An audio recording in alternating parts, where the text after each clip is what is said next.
Hello, আসসালামু আলাইকুম everyone. কেমন আছেন সবাই? আমার নতুন একটি ব্লগে আপনাদের স্বাগত জানাচ্ছি। আজকে আমি আপনাদের তৈরি করে দেখাবো অত্যন্ত সুস্বাদু মজাদার পুষ্টিগুণ সম্পন্ন একটি সালাদের আইটেম। সালাডটি আজকে আমি তৈরি করব লেটুস পাতা দিয়ে। আশা করছি রেসিপিটি আপনাদের ভালো লাগবে।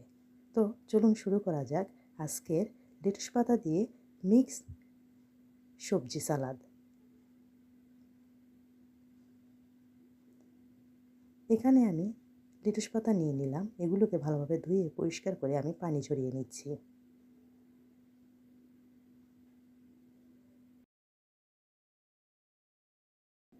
ভালোভাবে ধুয়ে পানি ঝরিয়ে নেওয়ার পর এখন এগুলোকে আমি কেটে নিচ্ছি কুচি কুচি করে।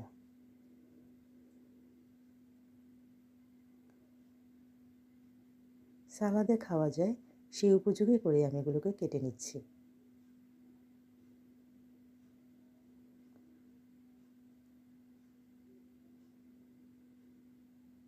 লেটুস পাতা কাটা হয়ে গেলে এখন আমি সালাদে দেওয়ার জন্য অন্যান্য আইটেমগুলো যোগ করছি। দেখতে পাচ্ছেন কতটা সুন্দর করে কেটে নিয়েছি।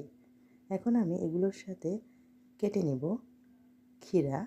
আপনারা চাইলে শসা দিতে পারেন। ক্ষীরাটাকেও আমি কুচি কুচি করে কেটে নিলাম। এখন আমি দিয়ে দিব গাজর।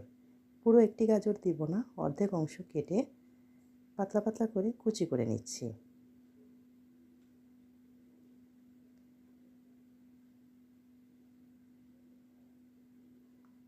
এখন আমি এগুলোর সাথে দিয়ে দিব দুটি মাঝারি সাইজের টমেটো।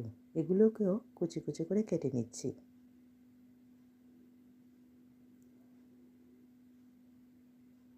কেটে নেওয়া হয়ে গেলে এখন আমি বাকি উপকরণের সাথে টমেটোর কুচিটাও রেখে দিলাম।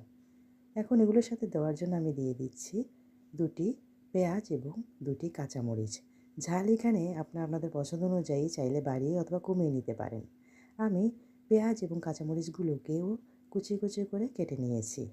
এখন সাথে দিয়ে দিব ধনিয়া পাতা। ধনিয়া পাতাগুলোকে ভালোভাবে ধুয়ে পরিষ্কার করে এগুলোকেও আমি কুচি কুচি করে কেটে নিলাম।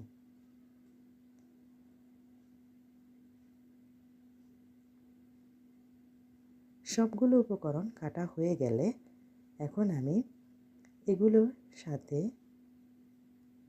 মিক্স করার জন্য একটি সস তৈরি করব। অন্য একটি পাত্রে আমি নিয়ে নিচ্ছি 2 টেবিল চামচ পরিমাণে টক দই। টক দই আমি পানি ঝরিয়ে নিয়েছি।